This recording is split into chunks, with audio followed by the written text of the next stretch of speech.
Hi friends. బుద్ధుడు, గౌతమ బుద్ధుడు ఇద్దరు ఒకటేనా వేరు వేరా? ఈ డౌట్ చాలామందికి ఉంటుంది. మీ డౌట్ క్లియర్ చేసే ప్రయత్నం చేస్తాను, వినండి. బుద్ధుడంటే సాక్షాత్ శ్రీ మహావిష్ణువు. ఈ అవతారం ఎప్పుడు వచ్చిందంటే ద్వాపర యుగానికి కలియుగానికి మధ్య సంధికాలంలో. శ్రీకృష్ణుడిగా ద్వాపర యుగంలో అవతారం ముగించిన తర్వాత కౌరవులు పాండవుల మధ్య జరిగిన యుద్ధాన్నే ప్రజలందరూ కూడా ఇన్స్పిరేషన్గా తీసుకొని యుద్ధాలు చేసుకుంటారని చెప్పి శ్రీ మహావిష్ణువు బుద్ధ అనే అవతారాన్ని ఆచరించారు. అదే బుద్ధ అవతారం. ఆ బుద్ధ అవతారం ప్రజలందరూ కూడా శాంతి మార్గంలో నడవడానికి మాత్రమే.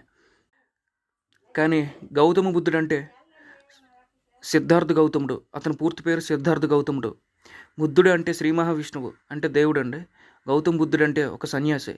గౌతమ బుద్ధుడు అంటే సిద్ధార్థ గౌతముడు అనే పేరు గల ఒక సన్యాసి అనమాట.